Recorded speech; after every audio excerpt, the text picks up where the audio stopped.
आता बातम्या पाहूया विस्ताराने। सुरुवातीलाच एक मोठी बातमी समोर येते आहे। सीएसडीएसचे संजय कुमार यांच्या विरोधात नाशिकमध्ये गुन्हा दाखल झालाय। नाशिकच्या सरकारवाडा पोलीस ठाण्यात हा गुन्हा दाखल झालाय।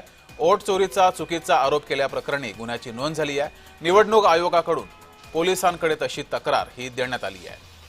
ओट चोरीच्या चुकीच्या आरोपामुळे त्यांच्यावर हा गुन्हा दाखल झालाय।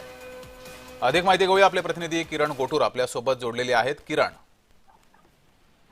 जगदीश, सीएसडीएसचे संजीव कुमार यांच्या विरोधामध्ये नाशिकच्या सरकारवाडा पोलीस ठाण्यामध्ये हा गुन्हा दाखल झालेला आहे। मागच्या काही दिवसांपूर्वी त्यांनी वेगवेगळ्या मतदारसंघामध्ये बोर चोरी झाल्याचा एक गंभीर आरोप केलेला होता आणि त्यामध्ये नाशिकमधील एका मतदारसंघात सुद्धा अशा पद्धतीची घटना घडलेली आहे असं त्यांनी ट्विट करून आरोप केल्याची ही प्राथमिक माहिती आहे। आणि त्यानंतर त्यांच्या विरोधात नाशिक निवडणूक आयोगाच्या काही अधिकाऱ्यांनी सरकारवाडा पोलीस ठाण्यामध्ये हा गुन्हा दाखल केलेला आहे। आता नेमकं कुठल्या कलमाखाली किंवा काय एकूणच गुन्हा दाखल केलेला आहे हे अद्याप कळू शकलेलं नाहीये, पण गुन्हा दाखल झालाय अशा पद्धतीची प्राथमिक माहिती आहे। त्यामुळे या सगळ्या प्रकरणात आता चौकशी कशा पद्धतीनं होतो हे बघणं महत्त्वाचं असणार आहे।